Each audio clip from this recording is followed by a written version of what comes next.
nuyu baax waaw. grand grand maas. nuyu baax man ñoom ñëpp samay grand lañ. ndax borom bi ci dëkk bi ñoom ñëpp say grand lañ. ñoom ñëpp samay grand nooy def. boo yi ndax dañoo ndéewoo boo yi waaw ñu dañoo ngi nag Awa Diop Ndiaye rek. waaw gëj nga ne na ndax ndéewoo nga. ne ko ñu mel ni ndéewoo ñëw rek gu Awa ma Diop rek. maa ngi xaar ndéewoo gu Awa suñu rakk la.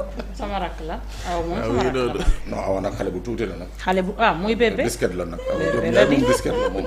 bébé Awa la Diop ma Ndiaye. petite sœur chérie maa ngi koy Sunu nuyu rakk bu la. baax a baax luy déew mooy ndekki. ndekki ndékki daak man maas boobu jaaxal na ma nag Maas yooyu la maas wax. tamit namm nañ la de kañ nga ñëwaat ci Yooyu la plateau wax bi de. alors ñu daal di jublu ci waxtaan bi Ouais. ponk bu njëkk bi ñuy waxtaanee ñeel conseil des ministres Ouais. démb gis nañu nomination yu takku yoo xamante ne am na mu toll ci 81 nomination Ouais. seen nañ ci ku ci mel ni Ngouda Mboup Ousmane Diagne ak Mame Gor Ngom Ngom ñoom Cheikh Bamba Diagne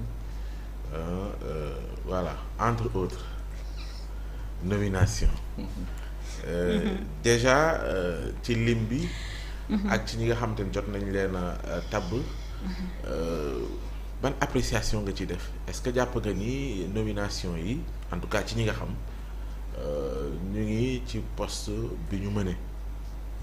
bon merci déjà nomination yi comme je dis c'est une attente de tous les Sénégalais nguur bu ñu la falee pour que nga mën a mener à bien sa politique da di yoon nga entouré wu ay nit ñi nga xam ne ñoo gëm li nga bëgg a def ou bien tey nga xalaat ni que yow li nga bëgg a def ñooñu mën nañ ko grosso modo ci nomination yi benn bu ma ci mën a wax rek très rapidement mooy le cas de Mame Gor Ngom que je connais personnellement nekk un professionnel jusqu'au bout des ongles doo ko dégg ci lii doo ko dégg ci lële te Dieu fait bien les choses magazine bi pour nit ñi am na ñu ko xam Mame Gor était à l'origine justement de la création de ce magazine Ah oui. waaw Mame Gor pratiquement ba ñuy wax mu ne ma man ci numéro 2 bi laay commencé bind mais xam naa ni moom dakk na mais ñu koy ñaanal déjà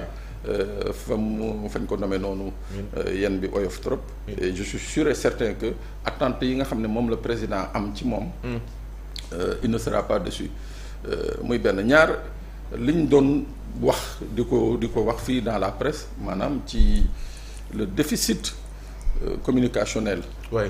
de la communication institutionnelle du gouvernement moo ko justifié kon. waaw tey jii avec un Mame Gor le défi va être relevé c'est-à-dire communication institutionnelle bi nga xam ne ñun man sama wàll bopp jàppoon naa ne que c'est quelque chose qui battait de l'aile au sein du nouveau gouvernement tey jii avec un Mame Gor à vrai dire c'est quelque chose bi nga xam ne mën nañ ci am yaakaar bu baax a baax a baax léegi les autres postes Ouais. je dis encore une fois c'est tout à fait normal man je trouve que c'est tout à fait normal que ma falu fenn woon Ngoné Saliou parce que Ngoné dafa jàpp ci suma combat dafa gëm li may def je trouve que c'est man loolu je n'y vois aucun inconvénient Ouais. benn inconvénient laa ciy gis rek mooy que bu ma naree fal Ngoné que Ngoné répondre au profil bi nga xam ne li ma bëgg a def moom mun na ko def waaw moi je suis pas dans la PCA Port. bon PCA tu sais PCA pratiquement n'importe qui peut être PCA PCA c'est quasiment entre guillemets un poste honorifique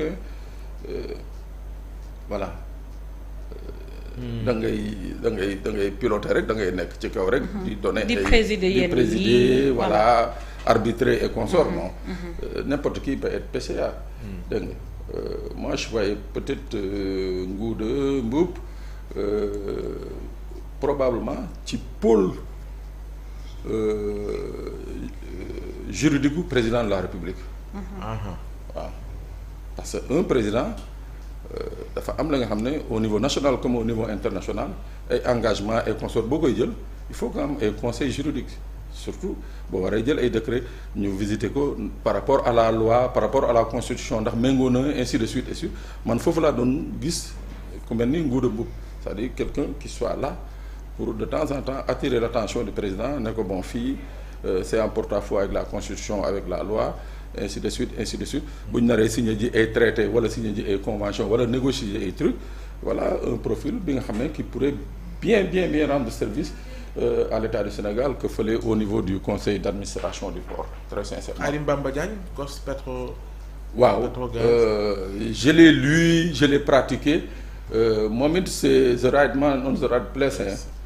C'est vraiment nit ki nga xam ne déjà sa dimension et nëbbul il a jamais caché son attachement à ce projet bi nga xam ne moom la PASTEF doon développé. Il l'a soutenu il s'est battu pour ce projet-là surtout nag dans ces domaines particuliers yi nga xam ne dañuy soxla moment bi nga xam ne ñu ngi évoquer ou bien di soulever une probabilité de renégocier les contrats quelqu'un comme Khadim Bamba est vraiment un homme qu'il faut avoir justement à ses côtés. Bon, pour les autres profils j'ai pas eu le temps de bien regarder parce que pratiquement je me suis couché un peu tard j'ai pas eu le temps de bien regarder peut-être en avançant des noms ça me reviendra. Birom par exemple que je connais voilà c'est formidable fi ñu ko teg et c'est sûr qu'il va apporter une plus-value quoi ci li ñuy xaar ci moom au niveau du gouvernement du Sénégal.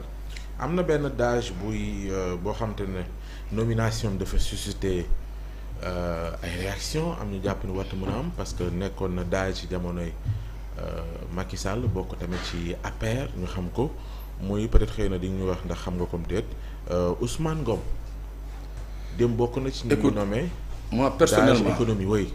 Personnellement je dis ce que je pense dama am benn boy un gosse que je connais très bien un journaliste d'ailleurs qui est un doctorant actuellement des systèmes de communication je vais pas citer son nom il est de PASTEF un gosse vraiment qui aurait pu tout avoir ñu affecté ko au ministère de l'économie et des finances mu dem fa le Bassirou là lui a dit que du ko recevoir. Justement moom laa la wax ni parce que il est de Pastef moom moo def témoignage boobu.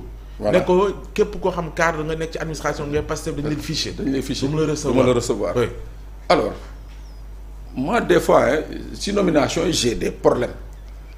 J'ai de sérieux problèmes ci yenn nomination yi.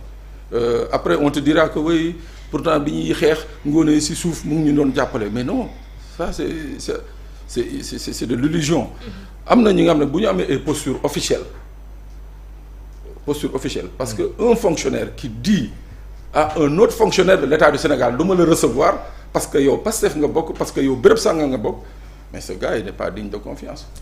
Moi c'est mon point de vue. Même point de vue Ibrahima Sall ci nomination boobu parce que aussi ça fait jaser depuis démb ñu ngi gis ñoo xamante ne même remarque boobu la ñuy def jàpp ni fan la jaar ba ñu war ko mën a tànn ci koo xam nañ ko démb mu bokk ci APR oui est-ce que du tamit ci ni ñuy joxe poste yi intégrité bàyyi xel plus efficacité bi que xëy na fa mu bokk.